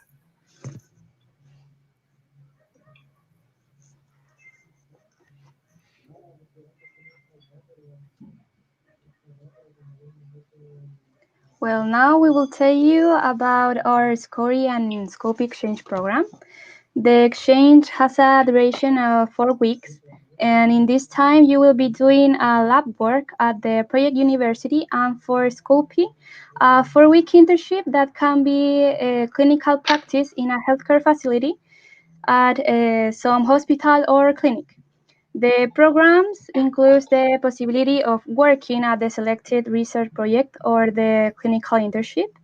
The accommodation will be provided with a host family who will also give you at least one meal per working day. But although most host family will usually give you at least 3 meals every day, we offer a social program too, where you will find some fun activities. And in addition, at the end of your exchange, you will receive a certificate of your participation. The program does not include the cost of transportation, such as plane or bus tickets or personal shopping, and you will also have to pay the cost associated with the social program. Next one, please.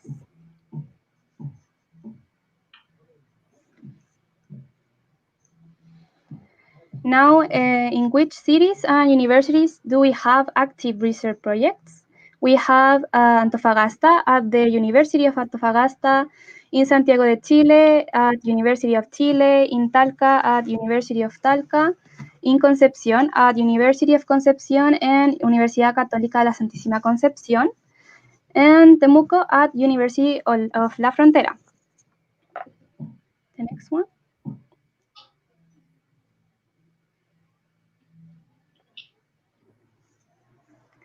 And there are some cities and universities that we have clinical internship in San Felipe, in Santiago de Chile, in Talca, and Temuco.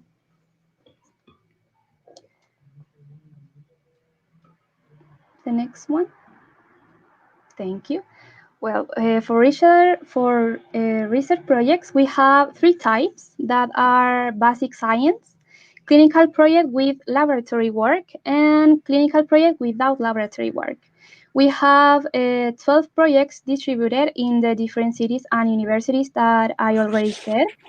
And the work schedule will depend on the project, but it will usually be between 4 and 8 hours a day. Some areas are preclinical, basic science like physiology, anatomy or biology, and immunology. And the next one.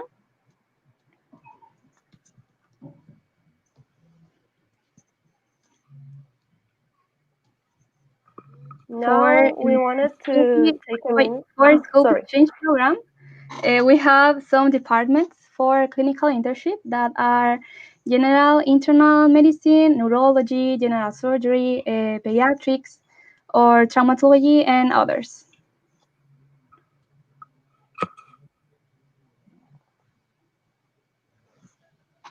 Now we will tell you about two very interesting projects that we have that we wanted to show you.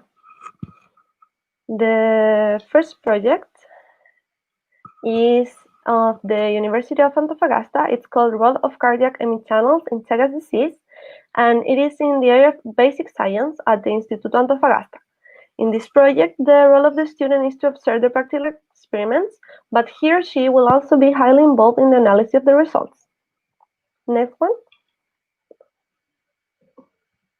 Thank you.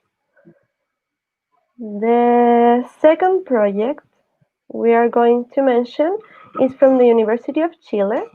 It's identification and characterization of new molecular components in the interaction between tumors and immune system cells. This one is in the area of immunology program at the North Campus of the mentioned university. And in this project, the student has a more broad role, which is to contribute in laboratory techniques and clinical protocols, and other tasks the university may ask for.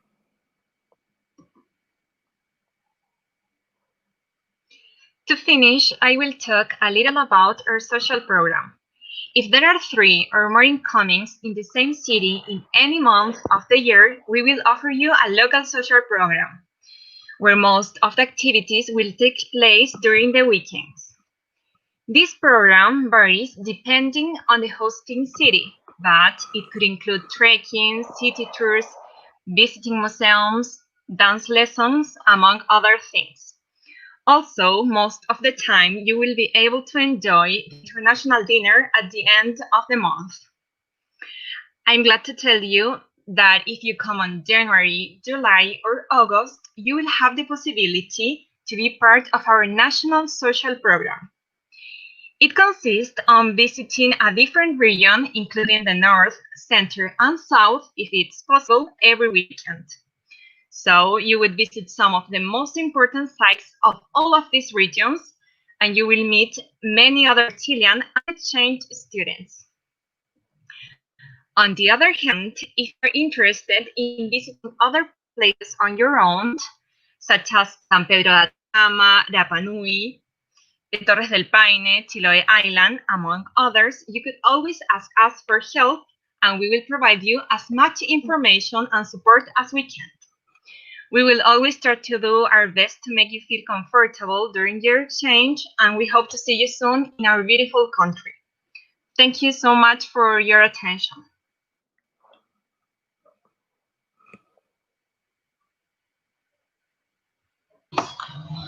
Thank you, girls. It was really nice. Now I think we're back to questions.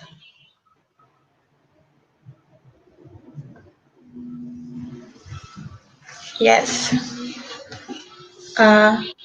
Juliana will send us questions.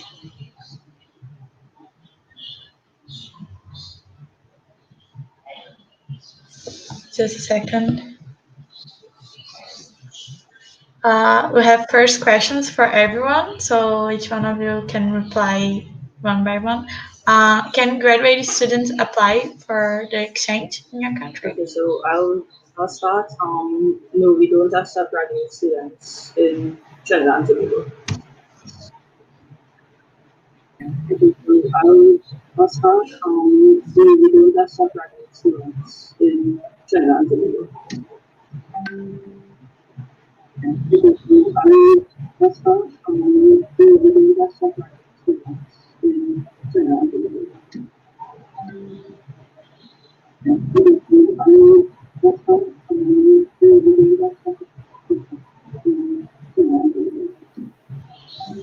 Is someone saying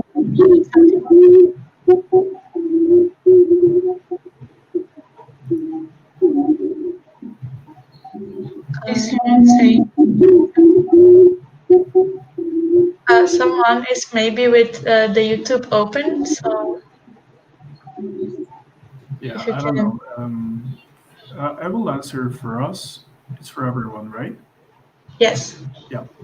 So for Ecuador, as I said before, graduate students can apply, but their application form must be sent before they graduate. So while they are in their last year of school.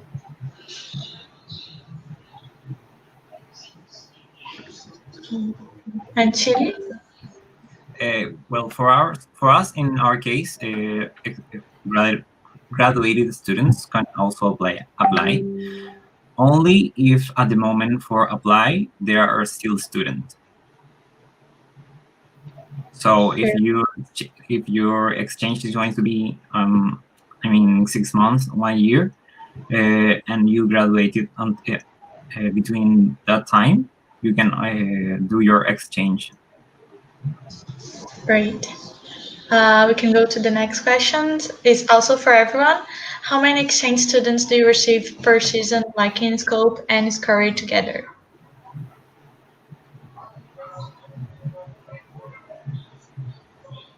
For us in Chile, we in Scope we receive around 50 exchange students per season, and in Scopy, I'm not sure, to be honest, because I'm the Nori out, but maybe 100 to 120. Yes, more than 100 students in the scope exchanges.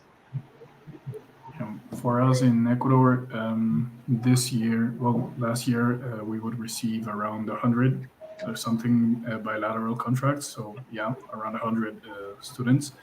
But because of Corona and everything, this year we are only receiving around 50 on Scopy, and I think around 10 or so on Scory.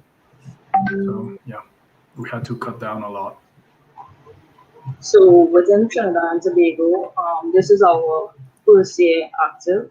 So this will be the first time we'll be actually having exchanges. So we currently have, we're going to at least accept at least 20 students and go from there and see if we're able to accept more during the exchange season. And we're not currently Scory active. There will be on Scory at the moment. Thank you. Next questions for Trinidad and Tobago. Is a language certificate required?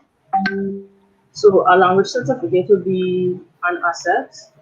At the moment, it's not required, but we hope that when you say that you are proficient in English, that you are actually able to the level of understanding patients and the tutors. So at the moment, the certificate isn't required, but it's recommended that you at least have a proof that you're at a certain level. Okay. Next question for everyone again. When is it the best time of the year to go on exchange in your opinion? Yeah, for us, and I'll start, I guess. For us, actually, any time of the year is great because we have such a big variety of climates inside our country. But as a general idea, I would say July and August, which are the most socially active months and are the months that the National Social Program is on and active. Also January sometimes, but not all years. Yeah, and also July and August because our students are on vacation, so they have a lot more time to spend with you, with the students, and taking them out to meet things and showing them stuff and taking them out on vacation and whatever. So July, August, and I'd say January and February. In TNT, I would say it would depend on the type of person you are and what you want to do. So, as I stated, if you want a highly cultural event or exchange, you should come during the time that we have carnival, so around January to March. If you want some more social activities, hiking, beaches, and whatnot, it would be around July, August when we have more of our students available to spend more time with you, because that's when most would be on vacation. But throughout the entire year, there's a lot of things to do. So I would say the entire day.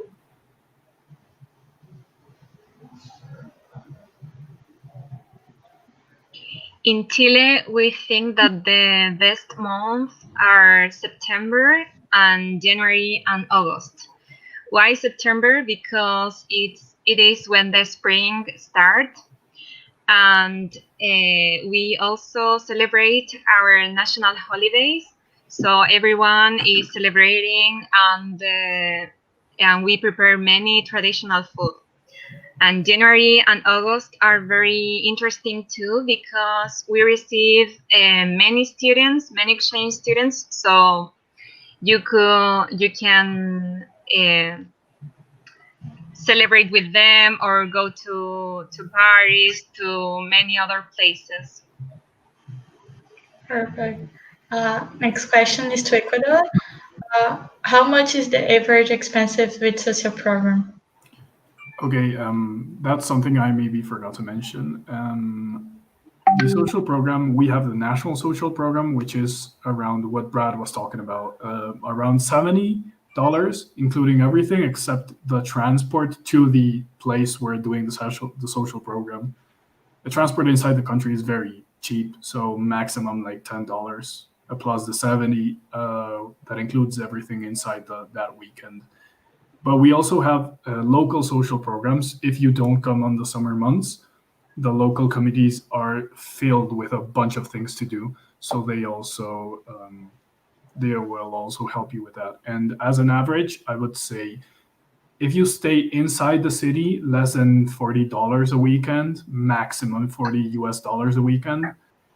If you go to a different city like Baños, for example, I would say around 100, including like parties and like what the party cost and stuff like that, food, and everything else. So yeah, Ecuador is not a very expensive country, except Quito and Guayaquil. Those two places are pretty expensive. So then everything else is really cheap. Food is cheap, really cheap, like $2 or $3 for a lunch, which is very cheap.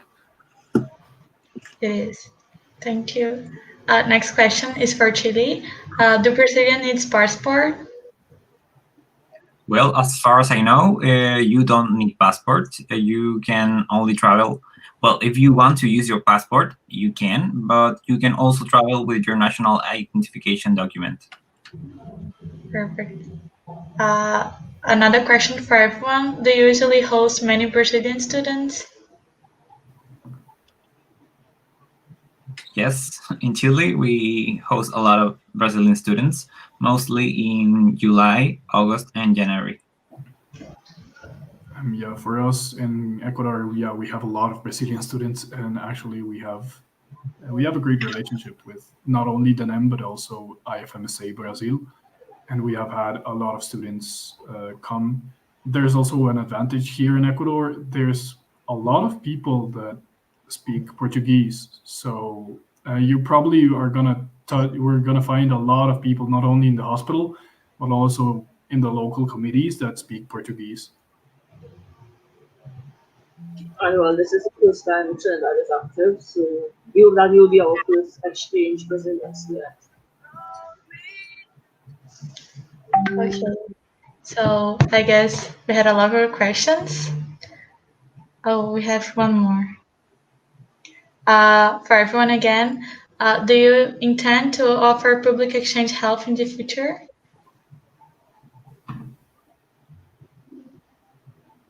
Okay, so what we're doing right now is working on our Scopy and Scory exchanges, and then we're going to start to hopefully branch off in the future.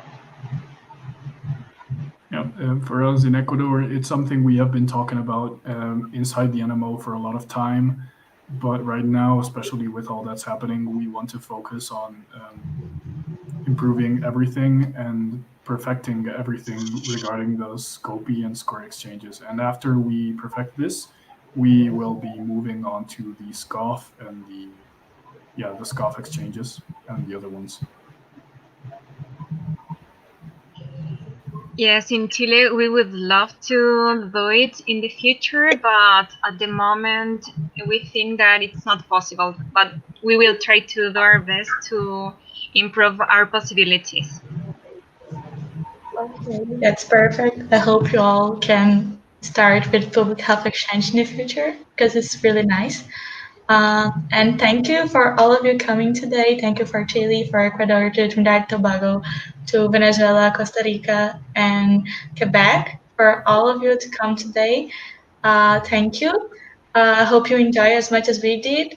And I'm sure our students love it too because they send a lot of questions. So thank you. And we'll have another session next week with next Sunday with another countries from America, and I hope you enjoy us again. So thank you. Thank you. Thank you. Thank you. Thank you very much for having us. It was a great pleasure. Thank you. So bye, guys. Bye-bye. Bye. Hope to see you. A DENEM é de quê? De luta! E a DENEM é de quê? De luta! A DENEM é de quê? De luta!